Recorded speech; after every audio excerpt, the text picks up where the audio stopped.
En 5 minutitos empezamos. Gracias.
Bueno, buenos días a todos. Si nos vamos sentando para empezar.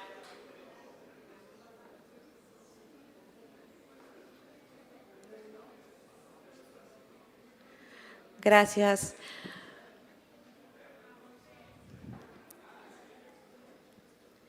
Bueno, como saben, o los que no sepan, hoy se enteran, durante más de 10 años se hicieron las jornadas de economía social y solidaria, las jornadas de comercio justo. Y hoy retomamos después de una pandemia, después de muchas cosas, y queremos reflexionar con ustedes, ¿no? Antes que nada, pues me presento, yo soy Josefina Robles, soy economista, doy la materia de economía social. Y hoy me toca presentarles un esfuerzo que hicimos entre muchas instancias. Este espacio pues es diferente, no es un congreso, no es algo así formal, protocolo, sino más bien es una invitación a reflexionar juntos, a pensar, a ver de dónde venimos, qué nos pasó y hacia dónde queremos ir, que es lo más importante. Por eso, en estas jornadas de economía social y solidaria, en esta primera edición, lo que ponemos son el nombre de claves para combatir la desigualdad.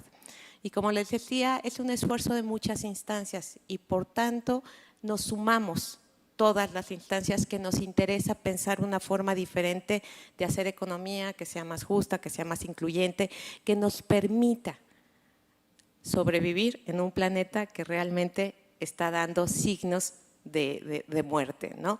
Entonces, en esta primera sesión que nos convoca, la lideran el Seminario Permanente de Economía Social, que es es un seminario permanente para los que tengan interés, lo pueden seguir ahí en las páginas del COINCIDE, pero es importante que nos sumamos y nos convocamos a pensar, a reflexionar de forma que cada 2, 3 meses, ¿verdad, Rodrigo? ¿O 2 meses?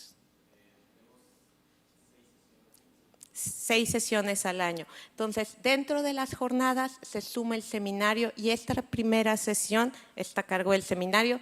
La verdad es, bienvenidos todos. Acuérdense que hay protocolos de seguridad que tenemos que seguir ante cualquier contingencia que se dé, salir hacia la parte de atrás de las puertas que son plegadizas, sin correr, sin gritar y sin empujar, ¿no? Entonces, bienvenidos a este espacio que es más bien de reflexión, a este espacio que es de diálogo. Las jornadas están invitadas a que hoy inicie una forma diferente de pensar y de ver la realidad, ¿no? No es una jornada que tiene 2 días y se acabó. Es una jornada que nos invita a eso, al pensamiento, a la reflexión, al diálogo, al cuestionamiento y sobre todo ustedes, muchachos, es a qué me toca hacer como profesionista una vez que egrese de aquí, ¿sí? Entonces, pues muchas gracias a todos, bienvenidos y damos inicio.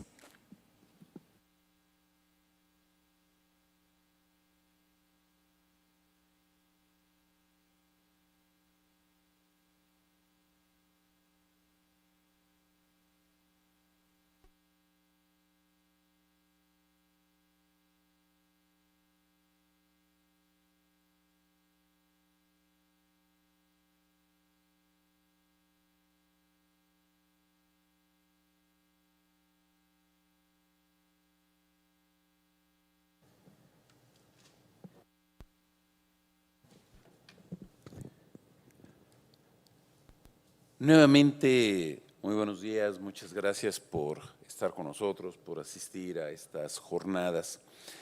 Mi nombre es Ignacio Román y vaya, quisiera por una parte introducir a Rodrigo, que tan amablemente está dispuesto, viene para dialogar con nosotros, y también tal vez profundizar un poquito sobre el sentido de estas jornadas de economía social y solidaria y sobre todo en esta ocasión relacionadas con el asunto de la desigualdad.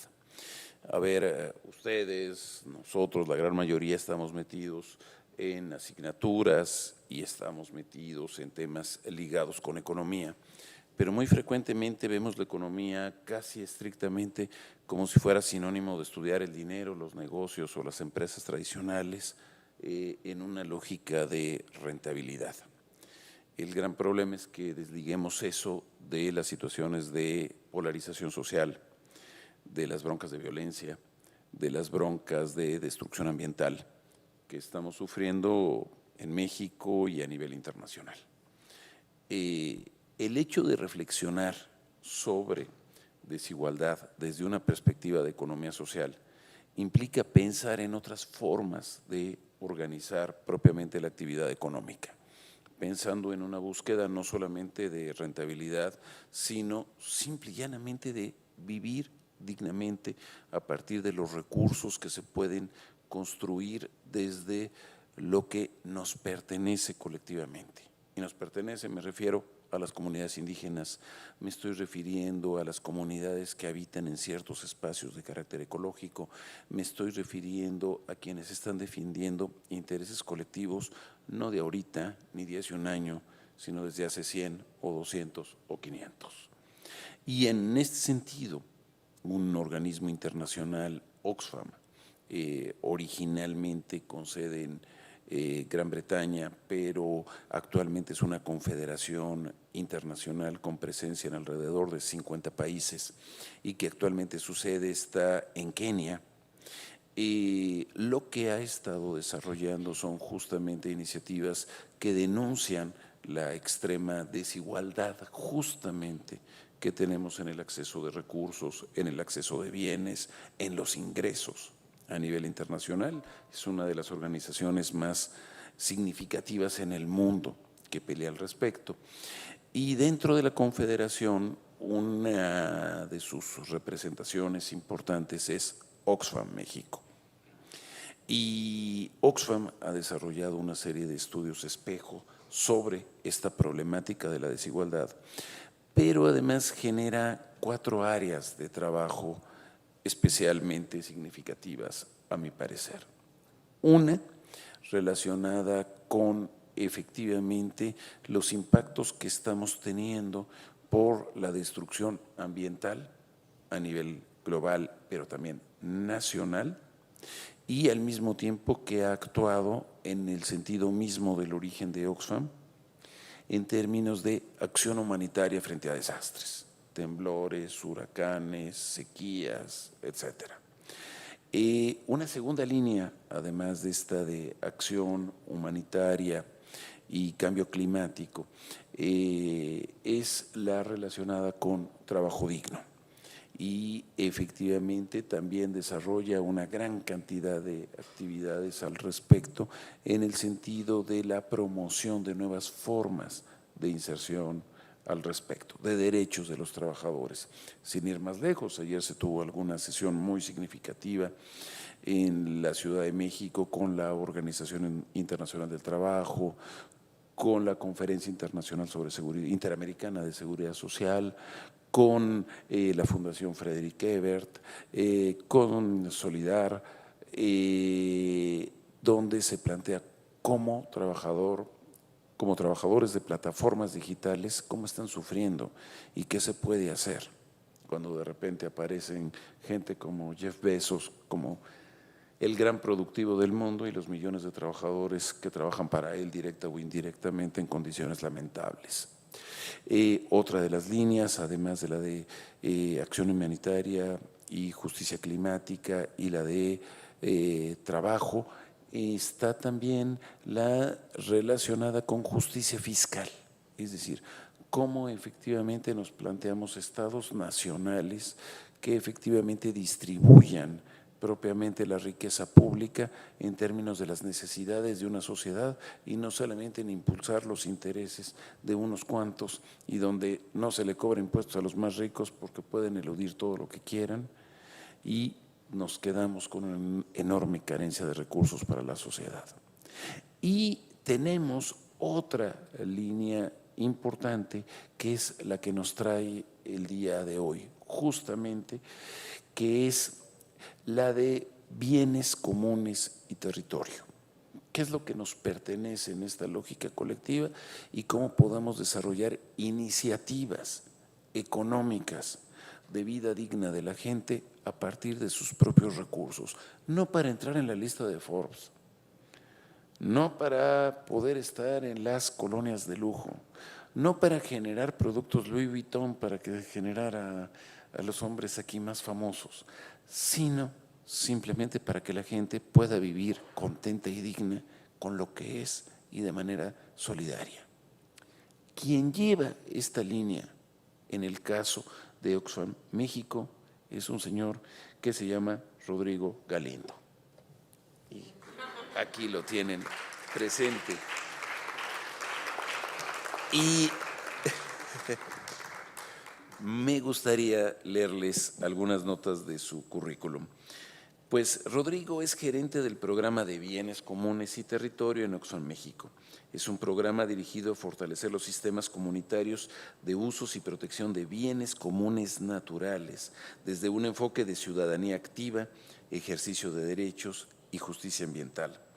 Ha colaborado con Oxfam México desde su origen, trabajando anteriormente con la Fundación Rostros y Voces, muy antiguo y con una enorme presencia, en el programa de Ciudadanía Activa. En Oxfam, en México, ha estado a cargo de los programas y proyectos de justicia alimentaria y desarrollo sustentable, equidad e inclusión, derechos colectivos y cambio climático, ciudadanía activa, migración y desarrollo, y el actual de bienes comunes y territorio.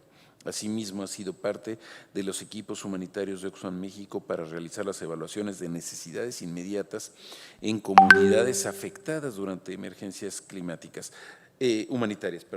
Para dar un ejemplo, en el esquema con el que trabaja Oxfam, todos están en sus líneas, tienen sus chambas, etc. Viene un huracán, viene un temblor, viene un desastre, todo el mundo se olvida de cuál es su línea y todo el mundo va a decir, ¿cómo le entramos para apoyar ahorita, dentro de la circunstancia de emergencia? Anteriormente, él colaboró en el Centro de Cooperación Regional para la Educación de Adultos y Jóvenes de América Latina y el Caribe y en el Grupo de Estudios Ambientales AC. Tiene experiencia de trabajo en el sector público durante el gobierno delegacional en Tlalpan del 2000 al 2003, en el área de participación ciudadana, co-creando e implementando el primer presupuesto participativo de la Ciudad de México. Es economista por la UNAM. Y cuenta con un diplomado en Desarrollo Urbano y Regional por parte del Programa Universitario de Estudios sobre la Ciudad de la propia Universidad Nacional Autónoma de México. Básicamente, bueno, pues agradecerte nuevamente el que puedas estar con nosotros, el tener esta oportunidad.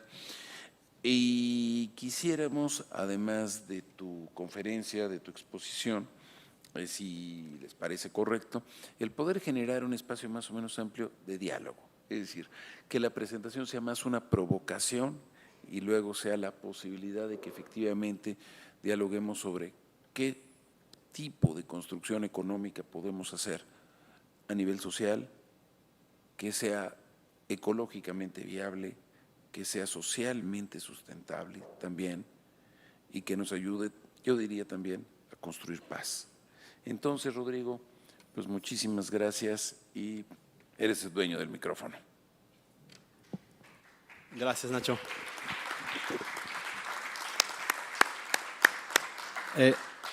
A Nacho le faltó leer una cosita de mi currículum, que fui estudiante de Nacho en la UNAM también. Y sí, pasé. En la UNAM puedes hacer un perfil profesional a tu gusto y a tu conveniencia. Puedes encontrar como los peores maestros del planeta, pero también a los mejores maestros del planeta, y Nacho fue uno de esos. El grupo, cuando él llegó de la Sorbona de París, el grupo que queríamos entrar a su materia, teníamos que tener más o menos buena calificación porque eran los primeros que se podían inscribir. Yo así pasé en la rayita y me pude inscribir al grupo de Nacho. Entonces, Nacho, gracias también. Estoy aquí por Nacho también. Bueno, muchas gracias, Nacho. A mí siempre me ha puesto muy nervioso hablar con estudiantes universitarios porque sé que son muy críticos y uno nunca llena las expectativas y así debe de ser, eso me alegra, pero me pone nervioso cuando estoy de este lado. Pero me gusta mucho que Nacho haya dicho que este espacio es más una provocación para entablar un diálogo. Entonces se valen preguntas de todo tipo, se valen comentarios de todo tipo, siempre con respeto, nada más, entre todas y todos. Y la idea es esa, abrir un espacio de diálogo. Voy a hacer una presentación de lo que hemos hecho en Oxfam en el tema de economías. Nosotros llamamos economías inclusivas, ahorita les voy a explicar por qué. Y voy a hacer una presentación de lo que hemos hecho como organización, ¿no? Como decía Nacho, somos parte de la Confederación Internacional de Oxfam, donde somos 22 afiliados, la mayoría son del norte global, pero nosotros fuimos el primer Oxfam del sur global. Después vino Oxfam India, después Oxfam en Brasil, Sudáfrica, Colombia, etc. Trabajamos en más de 85 países. Todos los Oxfam tienen un mandato, que es el de acción humanitaria, porque así nació Oxfam, ¿no? Como decía Nacho, Oxfam nació en Gran Bretaña.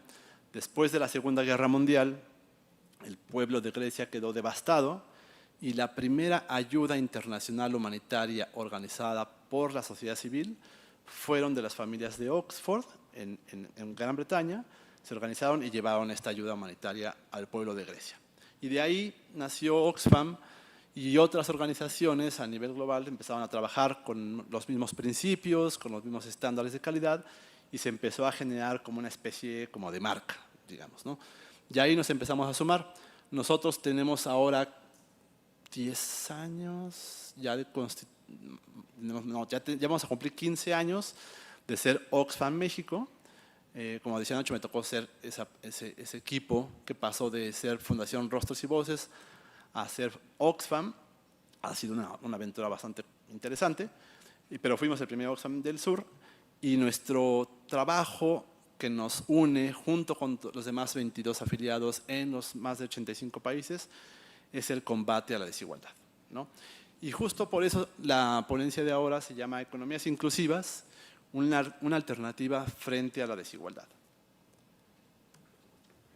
¿De dónde partimos? Bueno, pues partimos de las múltiples desigualdades que nos han acechado y que la pandemia logró visibilizar. Hicimos un estudio sobre las condiciones de desigualdad durante la pandemia y aquí dejo un dato muy alarmante que decía en el informe: una persona muere cada 4 segundos por condiciones de desigualdad. Yo ya no quiero ni siquiera contar cuántos segundos llevamos aquí, ¿no?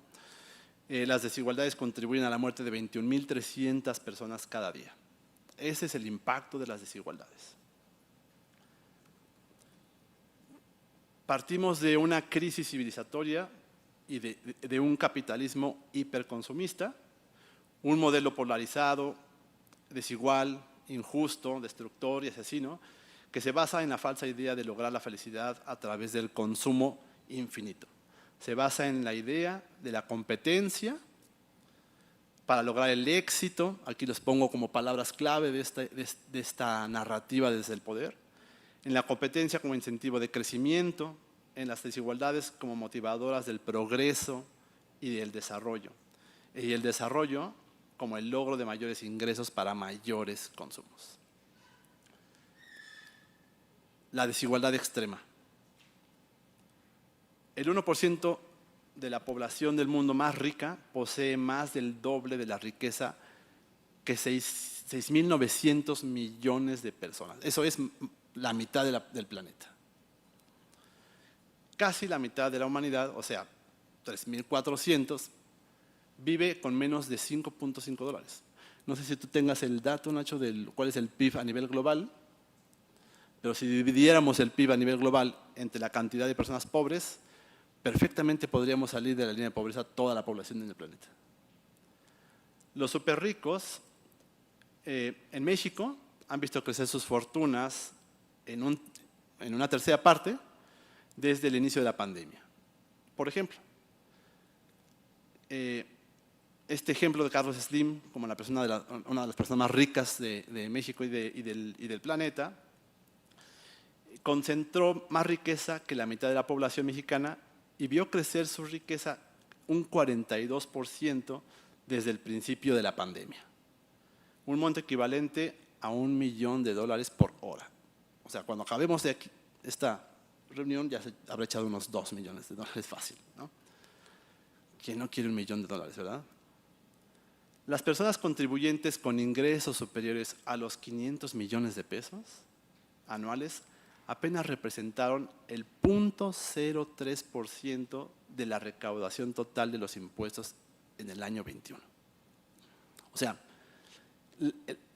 más o menos el impuesto sobre la renta que pagan realmente estas familias multimillonarias está entre 6 y 8% del impuesto sobre la renta, cosa que incluso en términos legales no aplica, es el 16% del ingreso sobre la renta. Pero con todas las deducciones que hacen, toda la evasión fiscal, están pagando entre 6 y 8% del impuesto sobre la renta. Y este dato también, ¿no? Por cada 100 pesos de riqueza que se crearon entre el año 19 y el año 21, 21 pesos fueron para el 1% más rico, ¿no?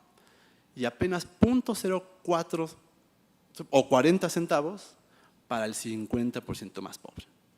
Ese es el nivel de distribución de la riqueza que existe. Y como ya dijimos, pues la riqueza genera una serie de vulnerabilidades que ponen en riesgo la vida de las personas y del planeta en sí mismo.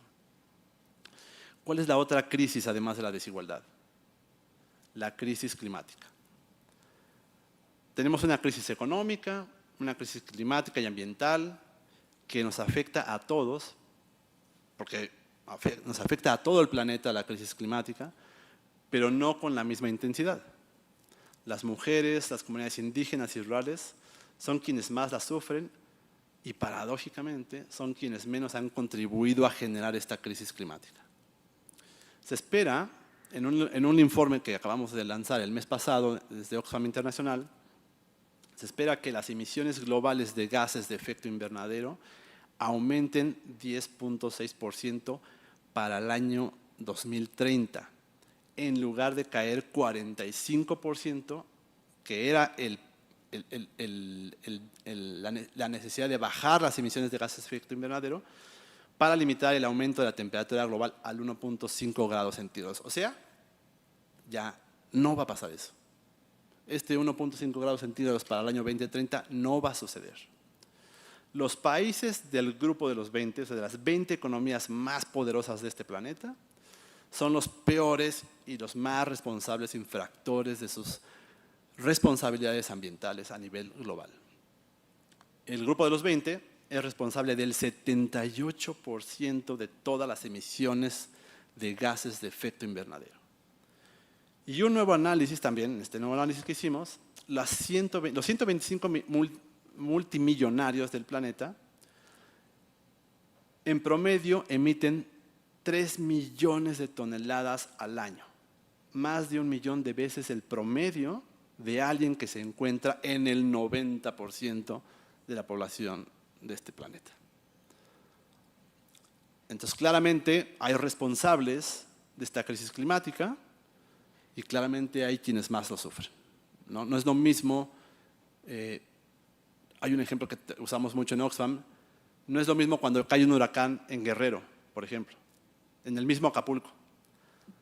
Las colonias y las familias que viven en Punta Dorada tienen todos los recursos para poder hacer frente a esa crisis. Pero las colonias que viven 20 minutos de distancia de estas colonias, un poco más arriba, un evento de esta naturaleza, de un huracán, puede ser catastrófico a nivel patrimonial. Hay familias que tardaron 40, 45 años en poder construir su casa y frente a un huracán quedó devastada y son 40, 45 años perdidos. Esto jamás se recupera. Entonces, sí, el huracán afectó a Acapulco, pero no afectó de la misma forma. Esa es la desigualdad frente a la vulnerabilidad, la desigualdad frente a la crisis climática, frente a los efectos de la crisis climática.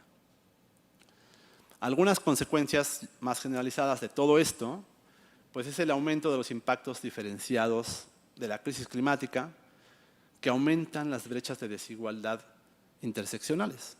Lo que decía, pues pegó en Acapulco el huracán, pero la gente que vive en esta colonia Punta Dorada, ¿se llama?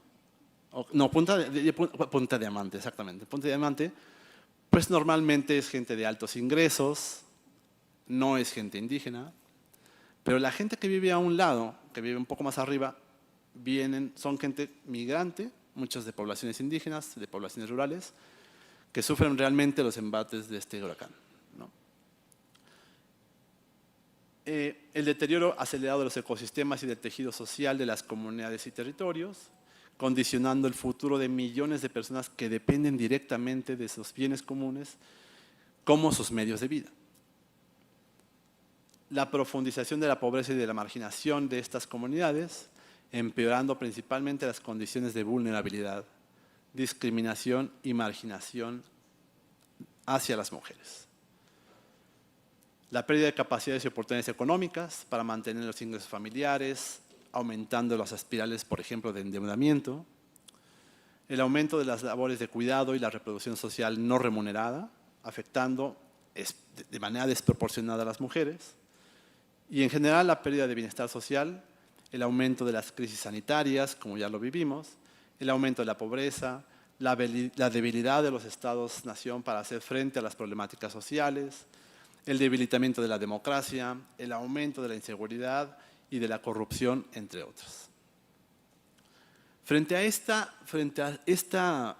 panorama, este contexto de desigualdades, de injusticias, creemos en Oxfam que hay una alternativa, construida desde las comunidades, construida desde las localidades.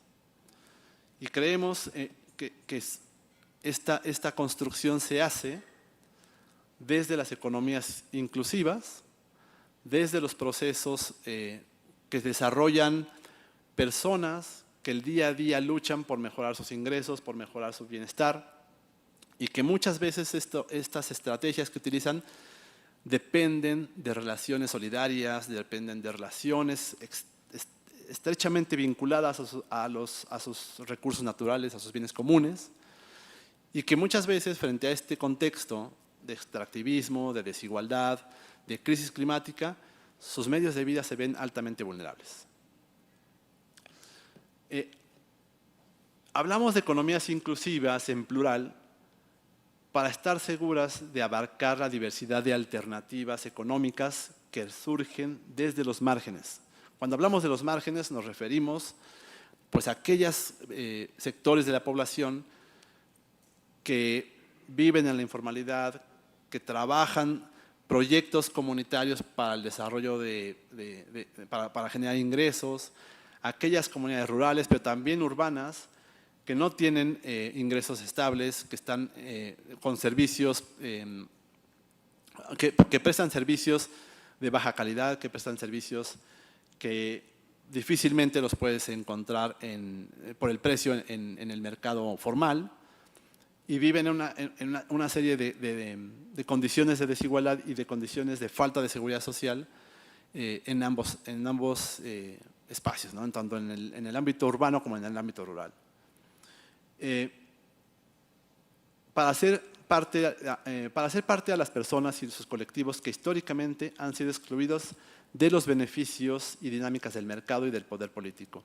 Estas economías subsisten dentro y fuera de los circuitos solidarios y de la economía social. O sea, es decir, hablamos de economías inclusivas para poder retomar aquellas iniciativas que incluso no han encontrado una salida o un enclave con los circuitos de la economía social y solidaria, ¿no? Y hay infinidad de este tipo de iniciativas a nivel, por ejemplo, rural, donde muchas mujeres, sobre todo, tienen que vivir diariamente, trabajar diariamente, no solamente en sus labores de cuidados, que eso es una carga altísima para las mujeres, sino que emprenden iniciativas económicas donde de manera muy pobre pueden tener relaciones comerciales con proveedores, relaciones comerciales con consumidores, y van con los ingresos y con los recursos que pueden, van saliendo adelante. En México, cerca del 40% de los productos que nosotros consumimos vienen de manos de mujeres que no tienen posesión de la tierra, mujeres que no tienen financiamiento, mujeres que no tienen acceso a la salud, que no tienen acceso a la educación y que tienen una carga desproporcionada, además de todas sus labores económicas, tienen una carga desproporcionada en las tareas de cuidados. Creemos en el poder de la gente, en esas personas y colectivos que tienen capacidad y los conocimientos para transformar de manera radical el sistema económico a partir de la puesta en marcha y consolidación de propuestas económicas alternativas, inclusivas, disruptivas y sustentables. Ponemos al centro a las personas como sujetos de derecho, no como beneficiarios y beneficiarios, a los bienes comunes y al medio ambiente. Es decir, el foco y el centro de nuestras propuestas y nuestras estrategias para fortalecer procesos económicos a nivel local está centrado en las personas, en el medio ambiente y en la protección de sus bienes comunes, que son básicamente sus medios de vida. Aquí hay un profesor, bueno, no sé, en el ITESO hay un académico, Guillermo Díaz Muñoz, que tiene yo leí un documento muy, muy interesante de él, ¿no? Sobre las economías, la variedad de conceptualizaciones de propuestas económicas. Si tienen chance, léanlo, es muy interesante su documento porque parte también de un análisis contextual súper interesante. Las economías inclusivas y su impacto. Las organizaciones, empresas, colectivos, comunidades, etcétera, de las economías inclusivas tienen múltiples impactos. El primero es el económico, ¿no? Son el sustento de miles de familias. No siempre esos sustentos se vuelven transacciones monetarias, ¿no? Sino que también lo hacen a través de otras formas. Es decir, por ejemplo, en las comunidades todavía existe el trueque, existe el tequio, formas de transaccionar productos y servicios que no necesariamente están mediados por la moneda, por el dinero, ¿no? También tiene impactos sociales, pues es una forma de afrontar la pobreza y la marginación, así como fortalecer la cohesión social y la comunitaria. Los proyectos económicos, mientras más se van desarrollando, mientras más van consolidándose a nivel local, estas economías a nivel local, también van fortaleciendo la cohesión social. Y esto es muy importante, sobre todo cuando dependen, por ejemplo, de bienes comunes como los bosques. México es uno de los países con mayor propiedad social de la tierra y por lo tanto también con mayor propiedad social de los bosques. Tiene una experiencia enorme en la gestión comunitaria de bosques y tiene muchísimo que enseñar, pero son esas comunidades que viven de esos bosques, que tienen formas de vida dignas, pero que además frente a las promesas falsas de desarrollo de industrias extractivas, por ejemplo, como la minera, cuando tienen medios de vida sostenibles y de que ellos dependen, son las comunidades que mejor pueden defender sus territorios. Entonces, el nivel de cohesión social que se requiere para defender tus medios de vida es fundamental. Y los proyectos económicos son una clave para poder lograr eso. También tiene impacto ambiental, tiene impactos ambientales. Además de tener una perspectiva sociocultural, porque de ahí dependen sus formas de relacionarse, las formas en que producen. Por ejemplo, muchos proyectos productivos de mujeres tejedoras, no solamente el arte de tejer, el arte de construir prendas, es un proceso económico. Es un proceso también de defensa cultural y de reivindicación cultural, porque los tejidos que hacen siempre traen detrás una historia, siempre traen detrás una conceptualización cultural de sus territorios y de sus relaciones sociales. También tienen un ámbito socioecológico, pues muchas veces dependen de esos medios de vida, de esos territorios, para poder sustentar sus actividades económicas. Y tiene también un impacto político. Buscan empoderar a las personas y hacerlas partícipes en la toma de decisiones que afectan a sus vidas. Entonces, tenemos impactos muy importantes de los proyectos de la economía social, de la economía solidaria o de las economías inclusivas, ¿no? En los 4 ámbitos, en el económico, en el social, en el político y en el ambiental. Solamente para dar como unos datos, en la cuenta satélite de la economía social, una encuesta que el INEGI no había actualizado desde el año 2013 o 2015, ya no recuerdo muy bien, ¿2013? Creo que sí, 2013, salen estos datos de empresas sociales, que es una clasificación que la Ley de Economía Social y Solidaria tiene para el sector, ¿no? En 2013, en millones de pesos, el Producto Interno Bruto de la economía nacional era 15.642.620 millones de pesos. Los organismos del sector social y la economía aportaban solamente el 1.32% de este Producto Interno Bruto. En el año 2018, con datos de 2018, únicamente se incrementó en el 1.6%. Hay economías, por ejemplo, en España, que está alrededor del 10%, el Producto Interno Bruto del sector social de la economía, que aporta al Producto Nacional Bruto.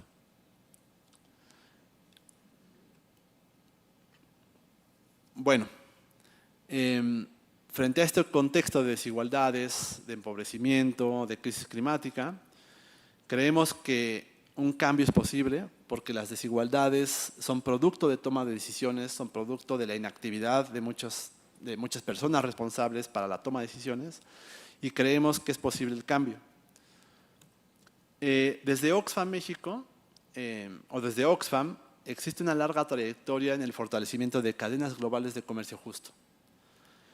Tiene experiencia contactando productores y consumidores responsables con la justicia económica y la justicia ambiental o climática. Y en Oxfam México, desde hace 6 años, más o menos, venimos fortaleciendo iniciativas económicas y procesos de articulación para visibilizar y promover el sector de la economía social o de las economías inclusivas, logrando apoyar a más de 30 organizaciones lideradas en su mayoría por mujeres, indígenas y rurales de los estados de Oaxaca y de Puebla. Hemos venido compartiendo nuestra experiencia y nuestro conocimiento sobre las múltiples barreras económicas, sociales, culturales, institucionales y políticas que enfrentan las mujeres para el desarrollo de sus iniciativas. Es muy interesante, por ejemplo, cuando hace 6 años que iniciamos un par de proyectos, uno en Oaxaca y otro en Puebla, lanzamos una convocatoria para poder financiar este tipo de iniciativas rurales de mujeres en el campo. La mayoría eran mujeres indígenas. Y los financiamientos que logramos otorgar fueron muy sustantivos. Iban entre 800,000 y 1.200.000 de pesos a fondo perdido. Hubo casos, de manera increíble, donde proyectos de mujeres ganaron la convocatoria y en el caso de Oaxaca y de Puebla, uno de los requisitos que les pedíamos es que tenían que abrir una cuenta bancaria para poder hacer el depósito de los recursos ahí.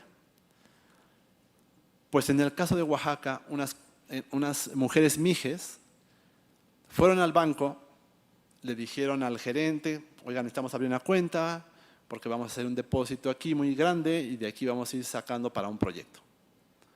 Pues el gerente no quiso.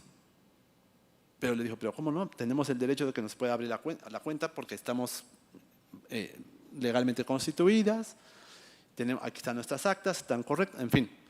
Pues el gerente no quería porque eran mujeres indígenas que tampoco ni siquiera sabían leer el contrato, ¿no? ¿Saben qué tuvieron que hacer estas compañeras para poder abrir la cuenta del banco?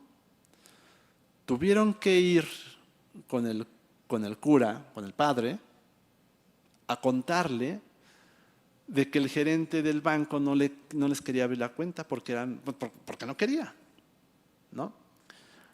El cura les dijo, no, déjenme hablar con mi compadre. Tal cual. Fue a hablar con el compadre, les dijo, oye, ¿por qué no quieres abrir? Te van a meter 1.200.000 pesos a tu cuenta. Ah, caray, ¿pero de dónde viene ese dinero? Pues ganaron un proyecto, no sé qué, no sé cuánto. ¿Pero tú confías en ellas? Pues claro que confío. ¿Por qué no voy a confiar en ellas? Pero si ni saben leer. Bueno, pero pues se les van a explicar el contrato, ¿no? Sí, pero bueno, pues se las abrimos porque tú me dices. Y se las abrieron. Y gracias a que se las abrieron pudimos continuar con el proyecto. Pero a lo que voy es la cantidad de barreras que tienen que cruzar las mujeres para poder desarrollar ese tipo de iniciativas. Una cosa fue haberse enterado de la convocatoria desde las comunidades mijes, que tuvimos un proceso de difusión vía radio comunitarias, que ahí fue cuando se enteraron. O sea, la información no les llega. Ya tenían un proceso para poder legalizar su organización, que les costó 1 año y medio poder hacerlo.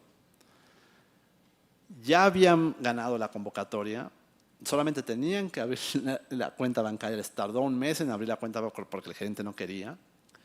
Y después había una serie de problemas para poder comprobar gastos, porque obviamente en las comunidades a veces hay luz, cuando hay luz seguramente no hay internet, cuando hay internet no hay nadie que facture en las comunidades. Entonces tienes problemas para poder constituirte, porque tienes que ir hasta la ciudad de Oaxaca y te faltó el documento no sé qué y te faltó la firma qué, y fíjate que la firma esta no es igual a esta, te regresas, vas, vienes, son 7 horas hasta Tlahuitoltepec, o 6, 7 horas, depende del transporte que utilices, que no se los paga nadie.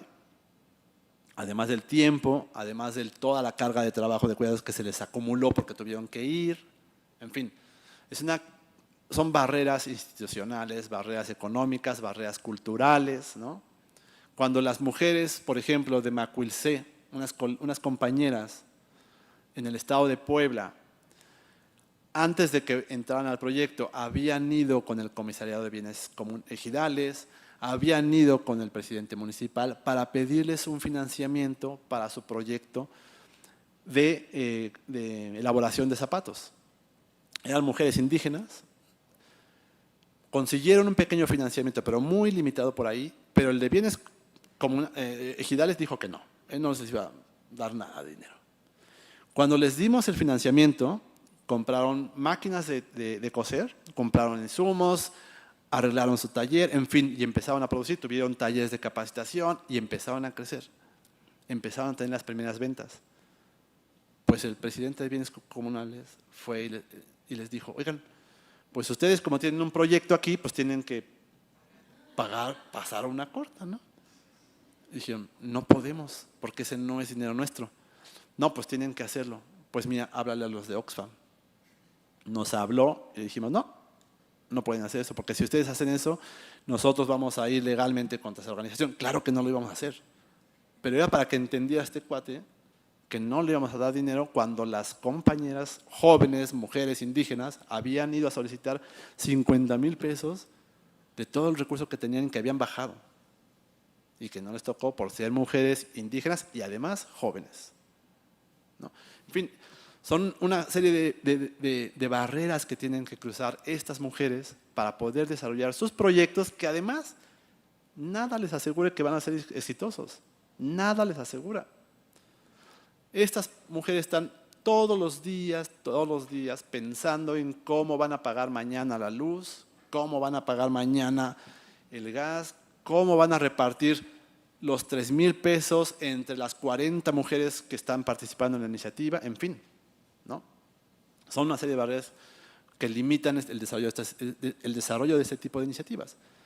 Y lo bueno es que aquí, en el ITESO, así como en muchas otras universidades, hay jóvenes pues con muchos conocimientos, con muchas capacidades para poder sumarse y donar un poco de tiempo y de conocimiento también para estas iniciativas. Nosotros en Oxfam tuvimos algunos alumnos del Servicio Social de la Ibero y de la UNAM, y también de la Ibero de Puebla, ayudándonos a desarrollar el proyecto. Y son apoyos fundamentales, no solamente para nosotros como Oxfam, sino también para las organizaciones de mujeres que estuvimos apoyando. Bueno, ¿cuáles son nuestras estrategias de trabajo en Oxfam? No los voy a cansar con esto porque es un poco más teórico. Bueno, pues nos gusta crear relaciones y asociaciones decoloniales, lo que significa que no vamos a las comunidades con el conocimiento único, ¿no? Unilateral. Siempre nos gusta establecer diálogos, creemos que la construcción del conocimiento colectivo nos empodera a todas y a todos, ¿no? Trabajamos con grupos, con comunidades y personas en condiciones de desigualdad, de pobreza y marginación, reconociendo nuestros privilegios como Oxfam y las potenciales relaciones de poder desiguales que podemos generar, ¿no? Cuando nosotros nos convertimos en un donante, cuando nos convertimos en una relación donde nosotros tenemos el recurso, esto nos pone en una posición de poder, por default. Pero tenemos que reconocer esa relación desigual de poder si queremos realmente empoderar a las comunidades y empoderarnos nosotros también con ellas. Entonces, reconocer nuestros privilegios y estas relaciones de poder es fundamental para poder construir estas relaciones y asociaciones decoloniales. Acompañamos y fortalecemos capacidades desde un enfoque del diálogo de saberes y conocimientos. Buscamos fortalecer capacidades de agencia para habilitar procesos de largo aliento.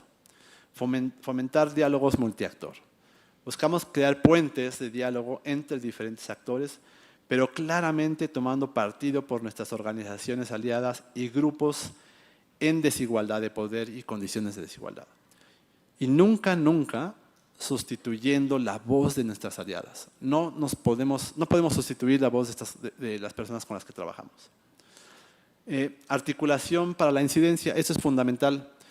En Oxfam podemos generar cambios en la vida de las personas, pero son cambios muy limitados y muy contados.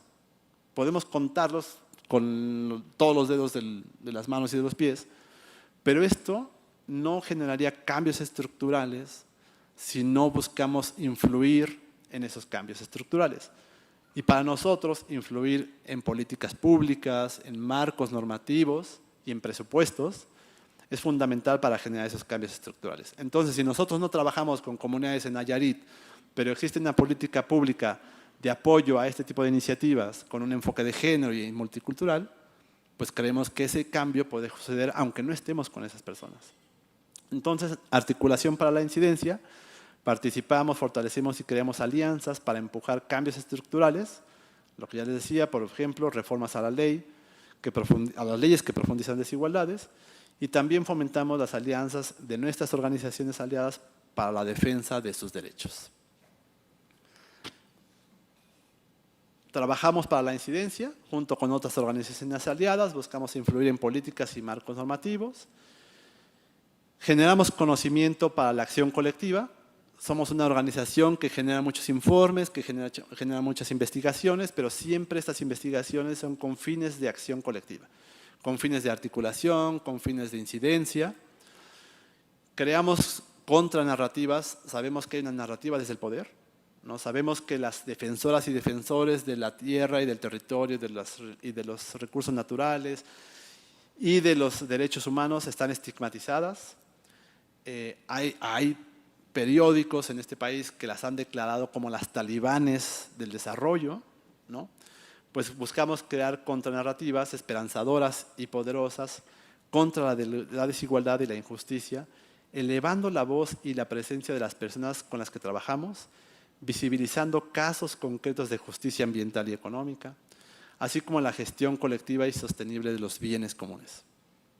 Apoyamos y fortalecemos opciones económicas locales que se conviertan en alternativas sustentables para la generación de ingresos y opciones reales frente a las actividades extractivas. Trabajamos con un enfoque de justicia de género en todas nuestras actividades, desde el proceso de planeación, el diseño, la implementación y la evaluación de nuestros proyectos. Trabajamos con organizaciones indígenas y campesinas, con organizaciones civiles, con defensoras y defensores del medio ambiente, con instituciones académicas, por eso estamos también aquí, con redes multiactor, tanto nacionales como regionales y globales, y trabajamos también con medios de comunicación. Esas son las formas en las que trabajamos en Oxfam México. Ahora quisiera ponerles un poco algunos ejemplos del trabajo que hacemos, ¿no? Para ya no echarme tanto rollo, paso a esto.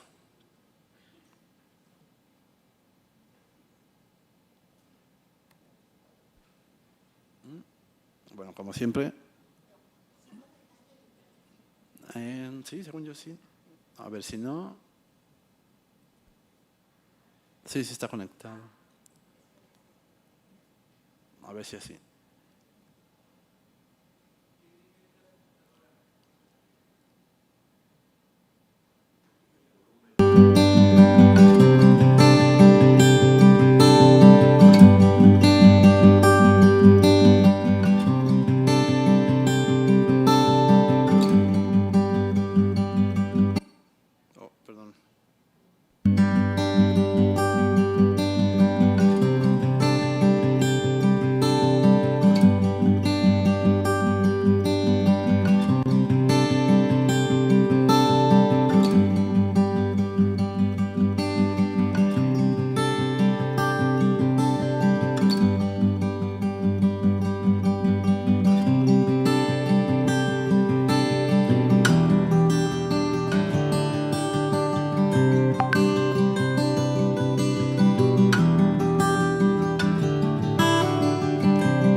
A ver si puedo, a ver si sale también.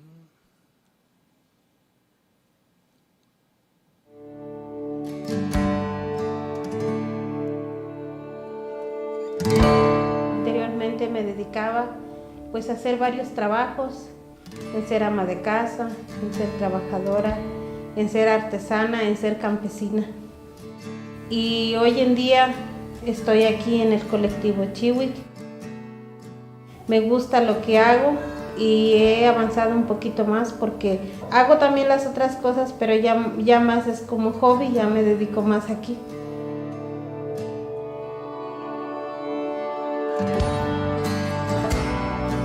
El proyecto Chiwik-Tasal consiste en seguir creciendo nosotras las mujeres, seguirnos juntando, tener una casa donde nos podamos juntar y enseñarnos de todas y para todas.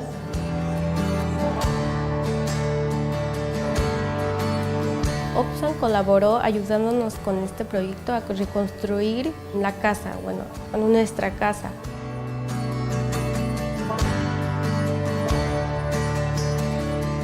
Cuando llegamos acá, pues solo era una obra negra.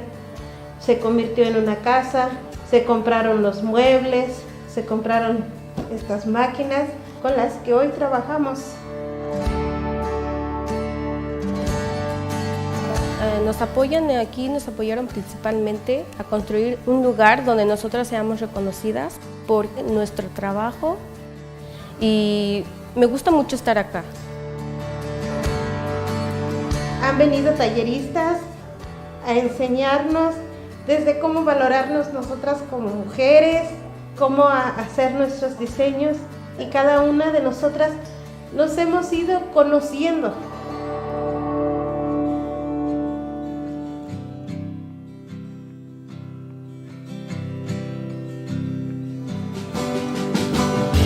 Que hemos aprendido mucho a empoderarnos nosotras mismas. En los talleres, en la confección, tengo compañeras que están muy entusiasmadas con la confección.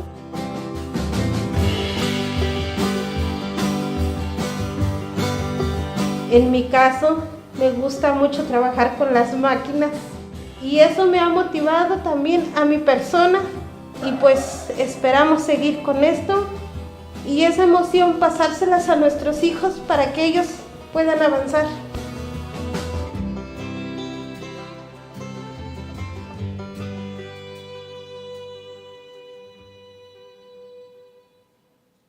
Este proyecto es fue muy bonito. ¿Todavía hay tiempo, Nacho? Sí.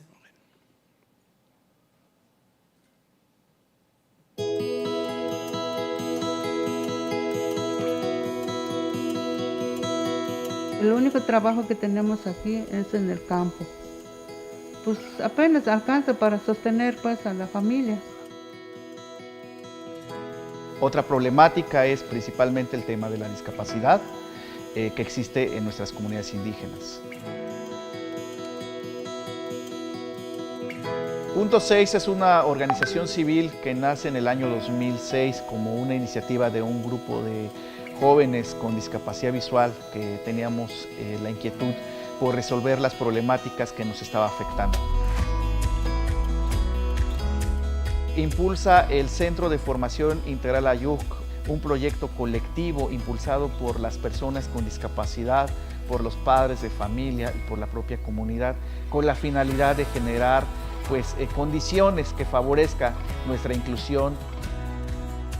Oxfam apoyó a través de un financiamiento para poder realizar el proyecto Emprendedores Ayuk con Discapacidad, construyendo una economía inclusiva que precisamente permitió que hoy en día tengamos una envasadora de mezcal y aparte tener nuestra marca de mezcal. Dirigida, realizada e impulsada por el colectivo de compañeros con discapacidad y sus familias del Centro de Formación Integral Ayuk.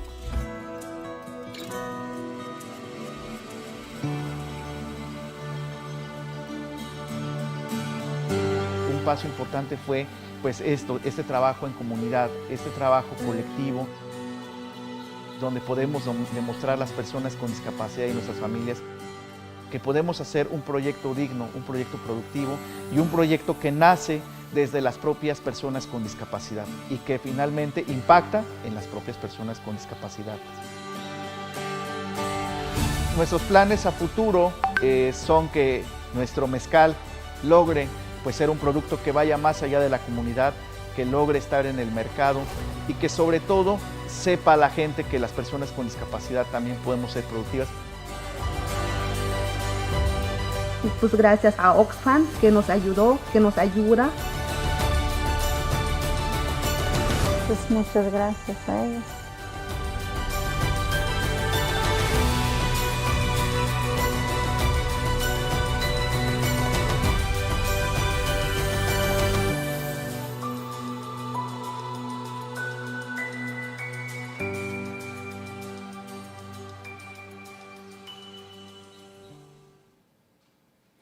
Este proyecto, además de ser un proyecto muy empoderador, era buenísimo porque era de mezcal. Es de mezcal, sí. Bueno, creo que, no sé cómo vamos de tiempo, Nacho, pero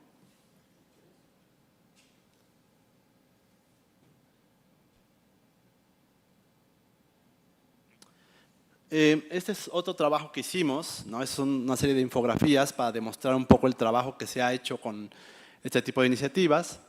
Aquí, por ejemplo, tenemos una infografía de 5 cosas que debes de saber sobre los textiles de Teotitlán del Valle, que es una de las regiones donde hacen unas verdaderas obras de arte los textileros. Bueno, había un momento crítico donde se había visto comprometida la producción de este tipo de artesanía, porque se utilizaban colorantes, detergentes químicos, había muchas personas intermediarias que no pagaban los precios justos y los productos, había muchos productos de imitación ya del mercado internacional. Afortunadamente, las organizaciones con las que trabajamos, como en este caso Lidia Artoba, se dedicaban a rescatar la producción tradicional, cuidar el medio ambiente e innovar para llevar los textiles de Teotitlán cada vez más lejos. Ahora tienen compradores internacionales, por ejemplo, en tiendas muy importantes de Nueva York. Las lanas que utilizan son teñidas con tintas naturales provenientes de la grana cochinilla, del marush, el añil o jiquelite. Y su cadena de valor está integrada por mujeres y hombres que participan por igual en la preparación de materia prima, el taller de pedal y la comercialización. Esta organización, que se llama Lidia Arteoba, es una organización de personas artesanas de Teotitlán del Valle, que con dedicación y técnica preservan el oficio del tejido en telar de pedal, que es una tradición en esta zona. Con el trabajo busca empoderar a las artesanas, preservar el medio ambiente, frenar la presencia de imitaciones procedentes del extranjero e impulsar una producción sin intermediarios. Esta alternativa cultiva sus propias plantas tintoreras para teñir los tejidos, entonces también son sus propios proveedores, digamos. Cultiva plantas medicinales para lavar las lanas y fabricar jabones. Fomenta la inclusión de mujeres y adultos mayores en la producción. Capacita constantemente a sus integrantes y cada vez se suman más integrantes también. Genera conciencia sobre el origen de las materias primas, el proceso de creación y el valor de cada textil, no solamente como el valor económico, sino también el valor cultural de cada textil. Promueve la venta directa, tanto nacional como internacional, en plataformas web y por medio de colaboraciones. Y ese es como ha venido trabajando. Es un ejemplo de uno de los proyectos, de los 32 proyectos que venimos trabajando. Y entonces esos proyectos lo que buscaban justo era cómo fortalecer este tipo de iniciativas desde sus procesos organizativos, desde sus procesos de producción, de control de calidad, de innovación y de comercialización. Yo podría decir que uno de los principales resultados que tuvimos de esta iniciativa fue que justo de las 32 iniciativas, 29 de ellas al día de hoy todavía siguen y les pasó encima la pandemia. Todos sus mercados tradicionales a los que acudían cerraron, todos. Las comunidades cerraron, los tianguis a los que acudían cerraron, las ferias a las que acudían cerraban, y eso las obligó también a conocer, y también a nosotros, a innovar en procesos de capacitación a distancia.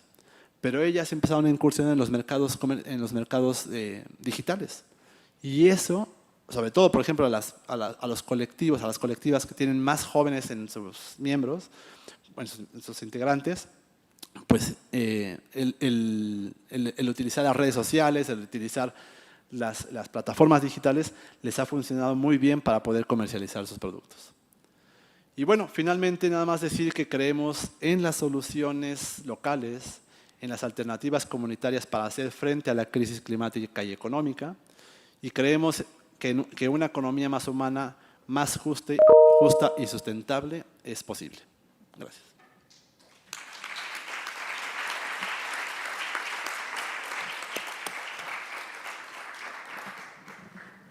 No, hombre, Rodrigo, pues muchísimas gracias. Yo creo que son un montón de experiencias las que nos planteas, con una contextualización muy, muy fuerte de lo que estamos viviendo. Y bueno, simplemente como pequeños comentarios al margen que quisiera ubicar frente a la lógica de las formas tradicionales de organización que vimos ligadas a la rentabilidad individual, empresarial. Quisiera recuperar el ejemplo que dices de Acapulco. Y por favor levanten la mano quienes de aquí han estado en Acapulco. Son poquitos, pero son algunas. Acapulco es una de las bahías más bonitas del mundo, que tiene una avenida que fue muy famosa, la costera Miguel Alemán, que allá en los años 40, 50, 60 tenía de los hoteles más lujosos que había, igual a nivel internacional, centro paradisiaco. Luego, luego una paralela a la costera Miguel Alemán, con tiendas, con servicios, con talleres, etcétera, muy amplia. Y todo lo demás, una ciudad de 1 millón de habitantes que es un cinturón de miseria. O sea, el contraste brutal dentro de una ciudad entre la Punta Diamante y Ciudad Renacimiento, en el otro extremo, pues, o sea, toda la parte de los lodazales, donde vive la gente que trabaja en gran parte de las labores menos pagadas de la zona. ¿Cómo enfrentarlo? Así es la referencia a Memo Díaz. Desgraciadamente ya se nos jubiló, pero pueden encontrar su tesis de doctorado en el repositorio institucional de aquí del ITESO. Aquí está expuesta justamente. Ahí está. O sea, Memo es alguien muy presente, sigue acá, de repente se da sus vueltas. Y es el tipo justamente de trabajo académico que me parece que podríamos estar impulsando también en el ITESO, en nuestras formas de entender a la economía. Y cómo entender la lógica frente a la pobreza, no solo en términos de rentabilidad, sino de satisfacción de necesidades. Esto es lo básico. A ver, con los ejemplos que nos estás colocando, estás diciendo, ¿es rentable lo que están haciendo? Sí, pero no es lo más importante. Evidentemente es importante que se genere una venta y haya un producto para vivir, pero eso implica enfrentar también la lógica de concentración de mercados. No es que la gente no trabaje, no es que no esté activa, no es que no esté metida. Pero ¿qué pasa cuando lo que estamos teniendo es que la comercialización en este país se centra en los Walmart, en los Sams, en los Costcos, en los Oxxos, en los 7-Eleven, en los… ¿Qué espacio van a tener ellas, estas mujeres, en estos lugares de carácter monopólico? Enfrentar ese carácter monopólico es una manera de promover economía social y solidaria. Es decir, estas personas no es que no tengan trabajo o calidad o productividad, es que simplemente se les cierran los espacios por ser diferentes, por trabajar organizadas y organizados de manera diferente. La gran muralla no es su capacidad productiva, sino los espacios de comercialización, y creo que sobre eso habría muchísimo que poder armar. Y en cuanto a qué hacer en términos de enfrentar desafíos globales y qué papel juega la economía solidaria, digo, yo recuperaría algo que he señalado en algunas clases de economía social sobre los incendios del Amazonas hace unos años. Bolsonaro, entonces presidente, estalló y dijo que era culpa de esos indios y que ya había que sacarlos de ahí porque estaban impidiendo el desarrollo y el progreso de Brasil, porque impedían el desarrollo de empresas agropecuarias, forestales, comerciales, turísticas, etc. Noam Chomsky le contestó y le dijo, sí, esos indios no son más que una bola de inútiles que lo único que saben hacer es salvar el planeta. Entonces vuelve la cuestión, ¿qué importancia más allá del romanticismo local podemos dar? Es fundamental en economía global el poder promover este tipo de actividades.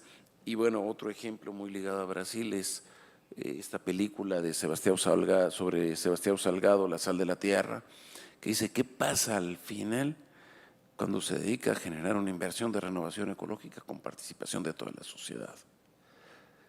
¿Es una utopía? No, no lo es. Y se demuestra que se pueden hacer cosas. Y Oxfam lo está demostrando en estos casos. Y nada más un reclamo sobre Oxfam, que bueno que estén trabajando tanto en Puebla, en Oaxaca. Y aquí cuando, a ver, digamos, aquí de nuevo el entrar en procesos de posibilidades donde podamos contribuir a que estas experiencias también sean, no solo en Jalisco, en el occidente del país, en el centro, poder seguir permeando la posibilidad de ver la economía con otros ojos. Y con esto, pues yo lo que quisiera es pasarles más bien el micro a ustedes, el que haya reacciones, preguntas, reclamos, complementos, propuestas, lo que ustedes gusten. Yo no sé quién quisiera comentarle algo para acá. Rodrigo, por favor, compañera, si dices tu nombre, por favor. ¿Sabes qué? Es que la transmisión no se oye. Usted láncese. Yo tenía la duda de cómo es el trabajo como gubernamental que hacen, o sea, cómo es el contacto desde Oxfam, por lo que decías que también trabajaban con políticas públicas y sí, como institucionalizar ciertas propuestas, ¿cómo era esa interacción? Gracias. Había otra. Perdón, si hacemos quieres. una ronda Ajá. si quieren. Y Ay, perdona, sí lo había visto. Gracias.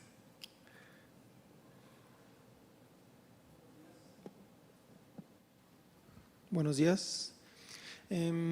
Bueno, primero felicitar al ITESO, felicitar a la organización por este trabajo que realiza, ¿no? Empodera, promociona, ¿no?, al ser humano, como siempre debe ser, lo dignifica. Me surgen dos dudas, hablaban pues de detonar conversación. Me quedan dos ejemplos muy claros, por ejemplo el del mezcal y el de estas personas que ya venden en Nueva York, ¿no? No entonces es alimentar el mismo sistema, o sea, a final de cuentas ese mezcal va a ser vendido en un Walmart o en un Super La Playa, no sé, y esas personas que ya venden su mercancía en el extranjero, pues a lo mejor es precisamente alimentar la cadena, ¿no?, que se quiere romper. Y por otro lado, en un país en el que vivimos tan polarizado, los negros contra los blancos, este partido contra aquel, los ricos contra los pobres, yo todavía no percibo, no palpo una voz dentro del movimiento de economía social que más que reaccionario sea conciliador, ¿no? O sea, que realmente se busque poner en diálogo a todas las partes, incluido el gobierno. Este gobierno que pues una de sus banderas es precisamente el desarrollo de las economías alternativas y el apoyar a la gente de las comunidades originarias, pues termina poniendo bancos del bienestar por todos lados, ¿no? Cuando hay cooperativas financieras, que es el área en la que yo me desarrollo. O sea, ¿por qué no dialogar y no tratar de llegar a acuerdos en vez como de ataques, de desacreditaciones? Creo que esa parte de diálogo puede ser importante, ¿no? ¿Qué opinión tiene usted al respecto? Gracias. Gracias. ¿Alguien más? Una más, Adriana. Bueno, también me uno a la felicitación y preguntarte si desde Oxfam hay trabajo que se esté haciendo para generar políticas públicas en alianza con otras organizaciones, con universidades, de tal forma que efectivamente las políticas públicas tengan presupuesto para que realmente se puedan concretar en acciones y estos en buenos resultados en favor de una desigualdad y mayor justicia. Gracias. Si quieren, si no hay nadie más ahorita, con estas tres yo creo. Sí, perfecto. Iniciamos. Muchas gracias. Bueno, a ver, ¿cómo hacemos este trabajo con gobiernos? ¿Cómo hacemos este trabajo de incidencia? No hay como una sola receta, pero lo que sí hemos hecho desde Oxfam es primero construir una narrativa.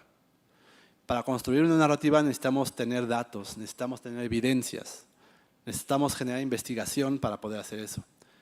Lo segundo es que no lo podemos hacer solos.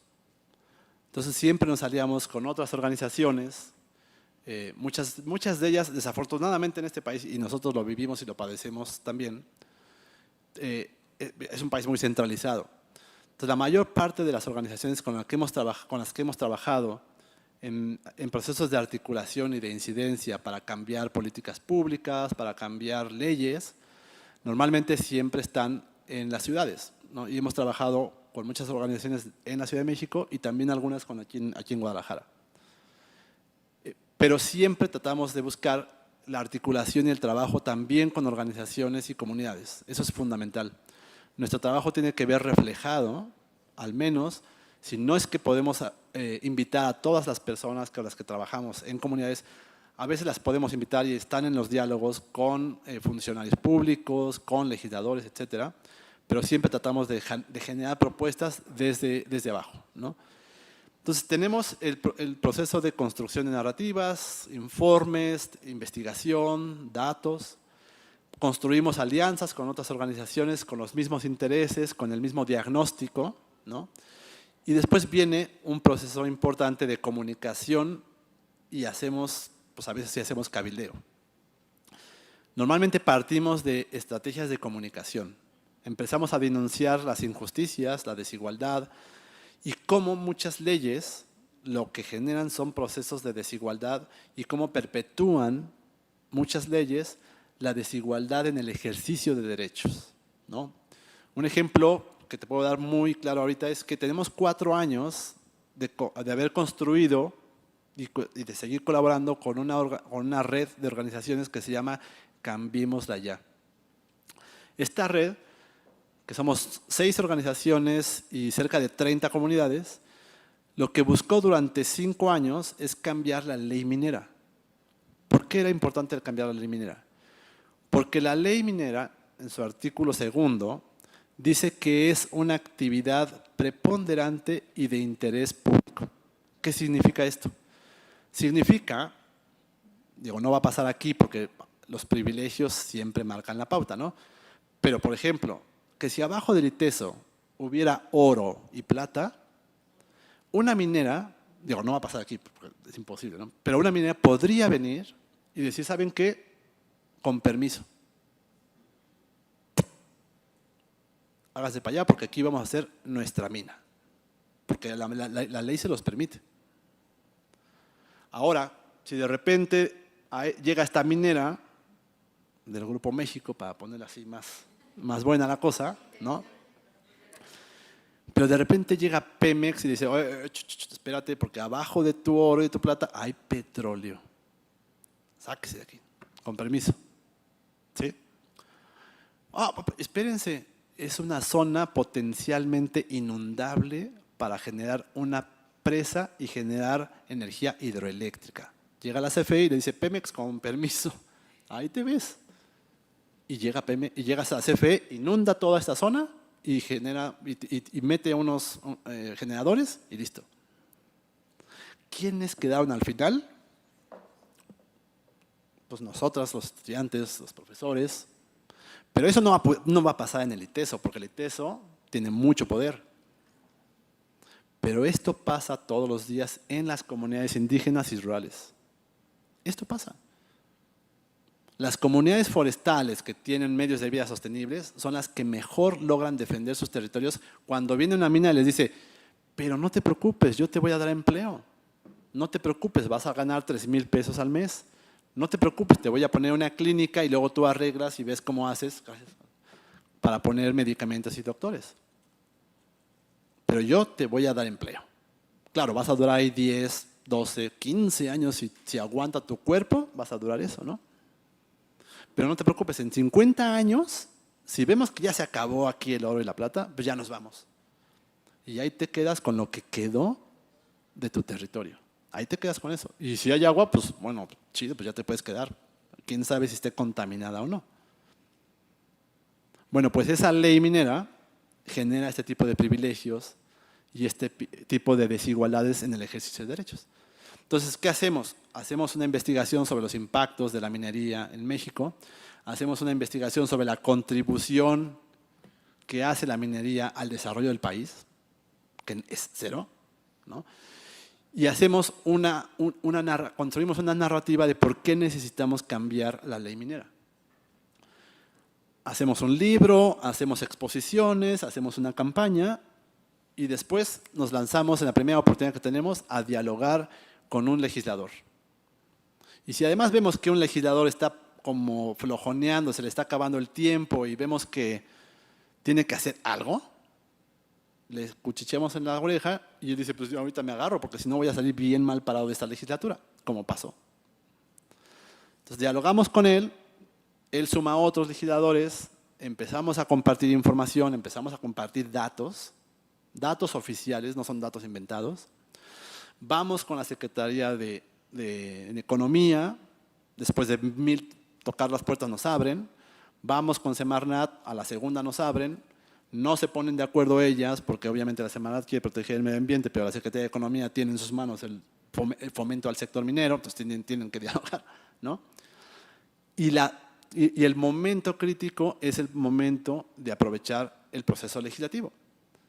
Y entonces ahí donde presionamos y nos paramos tal cual, nos paramos con cuerpo y alma ahí y decimos necesitamos que nos escuchen. Se abren a veces oportunidades, como pasó ahora.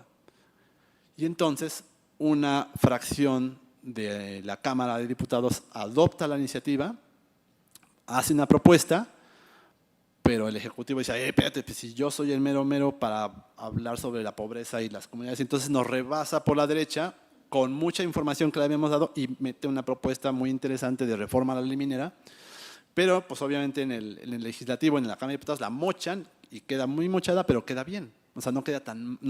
cualquier modificación a esa ley va a ser mejor, ¿no? Pasa a la Cámara de Senadores y ahí hay un cochinero en el proceso legislativo, pero al final se aprueba. Pero tuvimos que tardar 5 años para encontrar primero los datos, para las articulaciones, las personas indicadas y luego el momento específico para poder lograrlo. Luego se hizo un cochinero en el proceso legislativo y ahorita está en la Suprema Corte de Justicia recursos de inconstitucionalidad del proceso. Entonces quizá la van a tirar, es lo más probable. Pero eso es lo que hacemos cuando hacemos un proceso de incidencia. Lo mismo pasa cuando hacemos un proceso para influir en políticas públicas. Nos aliamos con otros, generamos datos, nos sentamos con funcionarios públicos, les presentamos la propuesta y les decimos, pero necesitas dinero para poder pagar eso.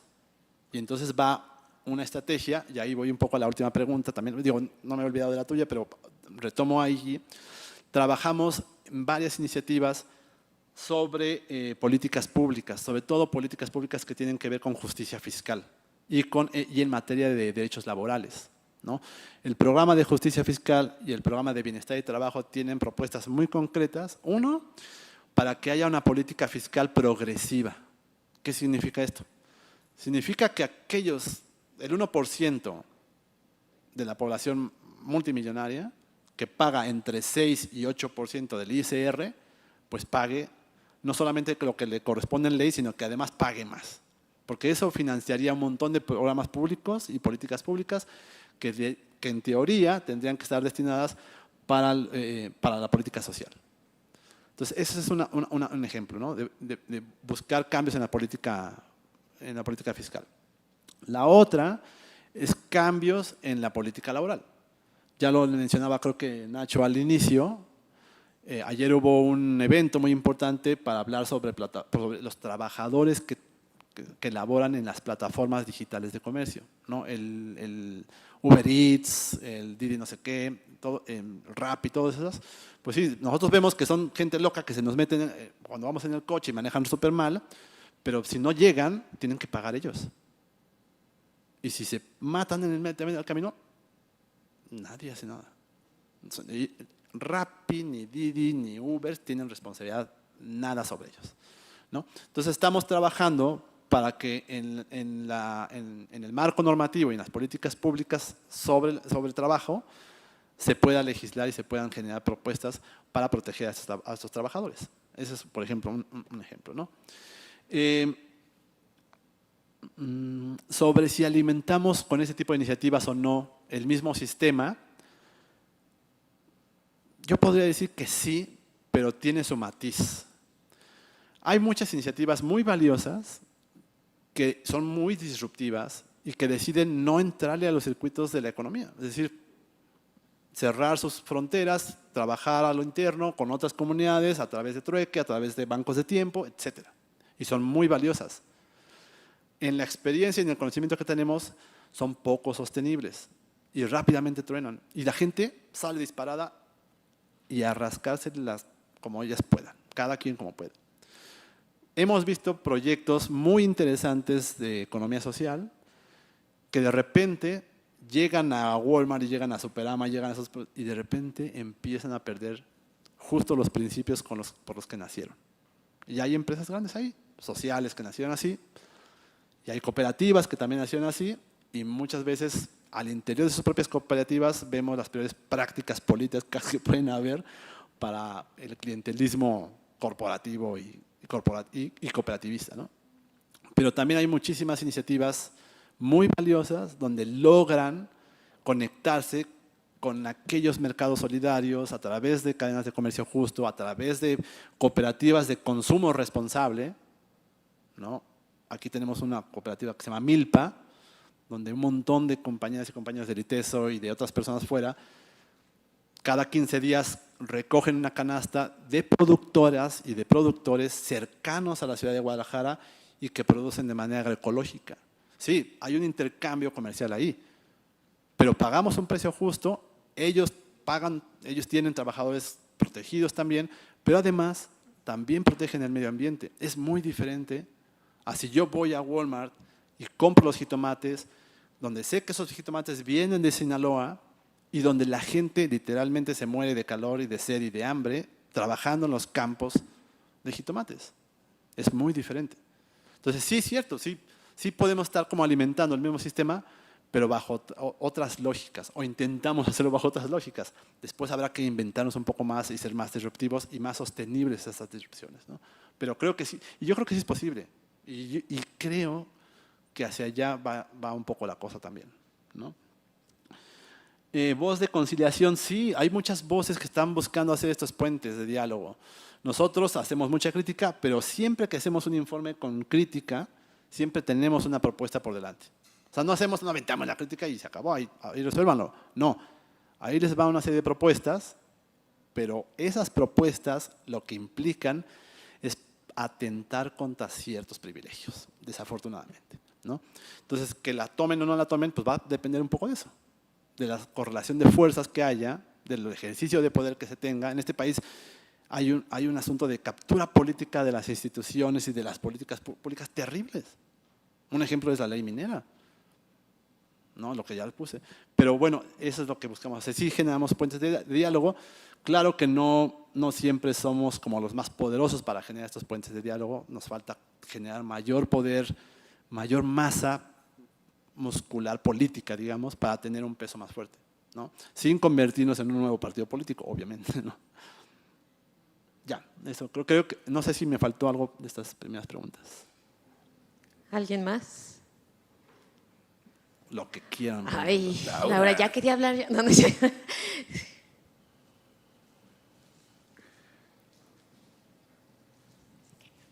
Gracias. ¿Quién quería hablar? ¿Tú primero? Ok. Buenos días, muchas gracias por todo lo que nos compartes. Una pregunta en este sentido del trabajo, y tiene que ver con lo último que afirmas. Efectivamente, de repente, el interior de cooperativas que ya existen, vemos las peores prácticas. Y es una tristeza cuando comparas las experiencias mexicanas con experiencias en otros países donde sí alcanzas a ver este sentimiento de me importa el otro, estoy con él, me uno en esta causa. Entonces no permito que esto que fue tan noble cuando surgió se pervierta. Oxfam, por lo que dices, proporciona apoyo, dinero, recursos, en los casos que tú nos mostraste, para casas, para producción de mezcal, para estas cosas. ¿Qué tanto trabajan este tema de la filosofía, de ayudarles al interior a estos movimientos a que entiendan mejor qué son las economías inclusivas? ¿Cómo podemos cambiar este chip del individualismo a la parte colectiva para entonces después poder ir al diálogo y conciliar? ¿Lo hacen? Si lo hacen, bueno, ¿qué materiales o experiencias podríamos acceder para aprender de esto que ustedes ya han hecho? Muchas gracias. Sí, gracias. ¿Alguien más para hacer esta ronda de cierre? Antes de pasarle la palabra a Rodrigo. Alice. Buenos días. Felicito también a el ITESO y por organizar este tipo de eventos y a Oxfam por hacer presencia aquí. Bueno, llegué un poquito tarde, no sé si tocaron el tema, pero me surge la idea, después de ver la lista de proyectos, me surge la duda más bien. No sé si también han llevado a cabo proyectos que involucran a aquellos grupos vulnerables, discriminados, como son los afrodescendientes y los migrantes. Bueno, que sobre todo después de la pandemia también sufrieron efectos bastante negativos, ¿no? Esa es mi duda. Gracias. Muchas gracias. ¿Alguien más? ¿Rodrigo?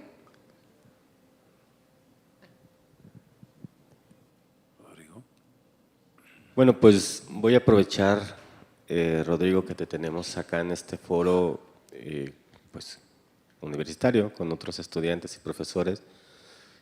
A mí me parece muy atinado cómo explicas este asunto de las economías inclusivas. Es decir, el Seminario de Economía Social Solidaria busca eso, esas diversidades y todos esos matices que están alrededor de eso.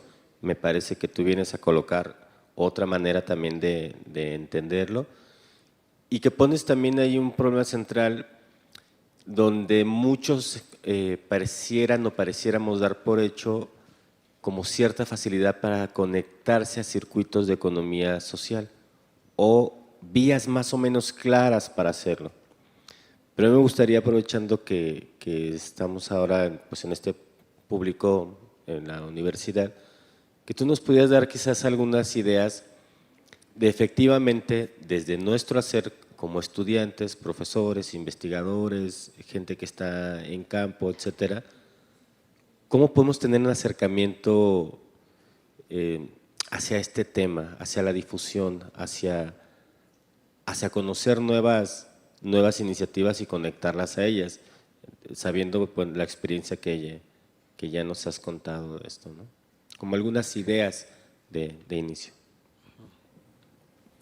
Muchas gracias. Antes de pasarle la palabra a Rodrigo de esta ronda de cierre, quisiera hacer 3 comentarios breves. Primero, pues también un agradecimiento muy fuerte en la lógica de la organización, justamente a Rodrigo Rodríguez, a Goyo, a José, a todos los que han estado impulsando todo esto, porque ha sido realmente una labor no sencilla y ha sido una labor de estar picando piedra para efectivamente generar la presencia de este tipo de esquemas en la universidad, ¿no? Una segunda cuestión es sobre la cuestión de si entramos o no a reforzar el sistema. A ver, por ahí decía Robert Bayer, el capitalismo ya no existe, lo que existe son los capitalismos, en plural. Y en estos capitalismos creo que Oxfam y mucho de la lógica de economía social y solidaria es producir de manera diferente. Pero en muchísimos casos se logra esa producción, pero los mercados están tan cooptados, tan concentrados, que se vuelve punto menos que imposible. Y no podemos decir simplemente véndanse entre ustedes o truequen entre ustedes. Finalmente somos economías de mercado y la lógica es cómo entrar desde una lógica más igualitaria en estos procesos. No se está rompiendo el capitalismo, pero se está incorporando de manera distinta dentro de una lógica de sistema. Y creo que es lo que se está buscando de manera importante. Y en cuanto a vinculación con procesos políticos, dábamos los dos el ejemplo de ayer, cuestiones como esta. Se efectúa un evento sobre estos trabajadores de las plataformas digitales que llega a extremos de atropellan un motociclista llevando producto. Si después de atropellado este cuate no reporta el accidente inmediatamente y la pizza no llega, tiene que además que pagar la pizza. Es decir, es verdaderamente una situación extrema de la situación en la que están. ¿Qué es lo que se ha planteado con la Conferencia Interamericana de Seguridad Social y con la Organización Internacional del Trabajo, ayer presente a nivel latinoamericano, junto con Oxfam? Se está impulsando ya el lanzar para el 2025 el establecimiento de una nueva recomendación internacional de la Organización Internacional del Trabajo sobre trabajadores de plataformas digitales y que a partir de ello se incorpore en la legislación mexicana un trabajo especial con condiciones de regulación y de protección especial para los trabajadores de plataformas digitales. Eso es lo que se está haciendo. Es decir, es actuar en términos prácticos en la defensa de los derechos. Y ese es el sentido de lo que se hace y donde creo que Oxfam puede ser punto de lanza en lo que se arma. Ahora sí, Rodrigo, ya me cayó. No, muy bien. Sí. Lorena. Sí, gracias nuevamente. También me uno a la felicitación por estar aquí con nosotros. Y me surge nada más una pregunta sobre la vinculación con otro actor que creo que es clave en todo este sistema, que es el empresariado, ¿no? O sea, ¿dónde queda mi vinculación como Oxfam con el empresariado, las cámaras? Y más pensando que nosotros a nivel de aquí de universidad, pues jóvenes de aquí del ITESO siempre tratamos de impulsar a que van a ser los futuros emprendedores, futuros empresarios. Entonces, ¿dónde queda esa relación con el empresariado? Sí. Gracias. Rodrigo. Sí, muchas gracias.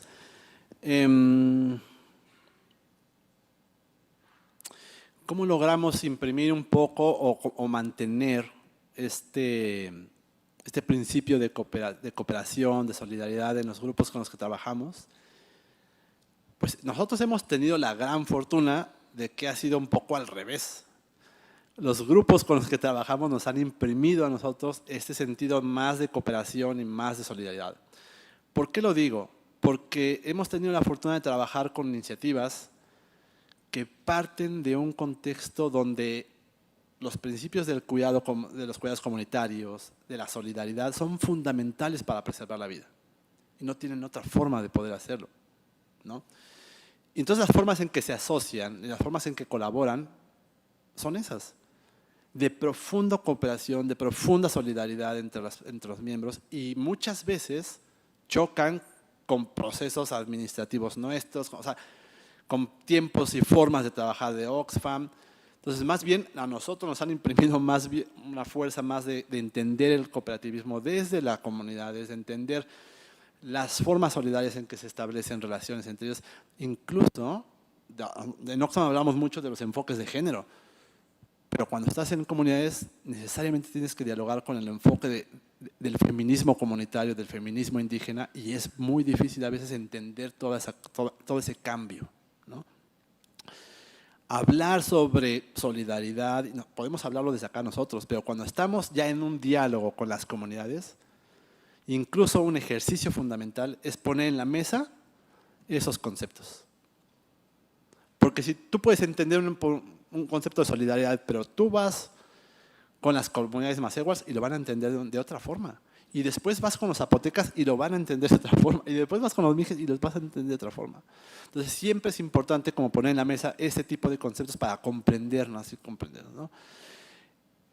Creo que muchos de este tipo de iniciativas pueden tender a perder ciertos principios cuando el desarrollo económico empieza a abordarlos demasiado. Es decir, cuando la generación de ingresos se empieza a convertir como en la principal meta y cuando tienen éxito en esa meta. Si no logran contener eso también, si no logran volverse a revisar sus principios, si no logran volverse a remirar, muy posiblemente empiecen a perder como principio primordial esta parte de cooperar, de ser solidarios, de cuidarnos unas y otros, ¿no? De cuidar al otro, de cuidarnos unos, en fin. Porque empiezan a ver la lógica de somos exitosos, vamos a empezar a generar ingresos, pero ¿sabes qué? Tú ya le estás flojeando. Oye, no, espérate, no estoy flojeando. Tengo mi mamá enferma y le he tenido que estar cuidando. Pues sí, pero ahora te va a tocar menos. En fin, creo que lo peor que nos puede pasar es a veces que por delante tengamos la motivación del ingreso, la motivación del dinero, porque entonces sí empiezan a desviarse ciertos principios, ¿no? Migrantes y afrodescendientes. En este proyecto en específico no tuvimos trabajo con poblaciones afrodescendientes. Bueno, sí había una población, un proyecto en Chacagua, pero era mixto, ¿no? Era población afromexicana con población indígena. En ese proyecto no nos fue muy bien porque tuvieron un problema de inversión y querían hacer una procesadora de alimentos y pues, no les fue bien. En fin, se perdió ahí un poco de inversión, ¿no? Pero sí hemos tenido trabajo con poblaciones afrodescendientes y con migrantes. Con migrantes tenemos actualmente un trabajo muy importante para visibilizar las condiciones de los migrantes en su tránsito en México, condiciones deplorables, ¿no? Una crisis humanitaria tenemos actualmente, al día de hoy, ahorita en las fronteras, tenemos esta crisis humanitaria, pero también en el pasado hemos trabajado con poblaciones migrantes y con poblaciones binacionales. Muchos de los migrantes que se fueron desde hace tiempo a Estados Unidos han regresado a México y han querido compartir su experiencia y aprendizajes para generar proyectos económicos locales. Con muchas comunidades binacionales y con líderes y organizaciones migrantes, construimos el programa nacional de migración del sexenio pasado, lo construimos con ellos y con un proceso de incidencia fuertísimo con el gobierno, porque además los migrantes organizados en Estados Unidos tienen un poder enorme, ¿no? Pero no lo tienen los migrantes que pasan por México, ¿no? Con estas poblaciones lo que hemos hecho es trabajar temas de seguridad y protección desde el enfoque humanitario, ¿no? Pero con migrantes binacionales sí hemos trabajado proyectos de desarrollo económico local para convertir esta necesidad de migrar en un derecho a migrar, ¿no? Que las poblaciones realmente tengan opciones, si pueden o no migrar, ¿no?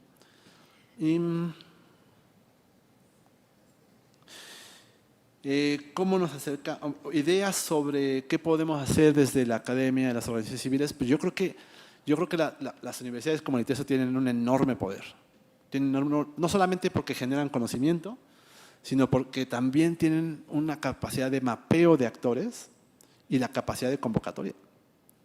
O sea, poder convocar, poder generar conocimiento, generar datos, poder convocar, colaborar con otras organizaciones, fortalecerlas y ser un espacio nodo, digo, no los nodes necesariamente como Linares lo tiene ahora, pero sí ser un espacio nodo, tienen un enorme potencial.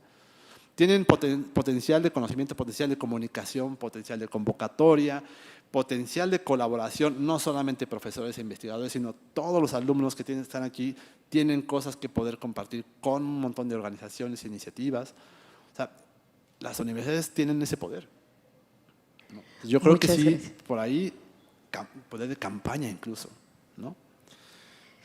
Y vinculación con el sector privado, sí, nosotros sí creemos que quienes generan cambios en este planeta es el sector privado.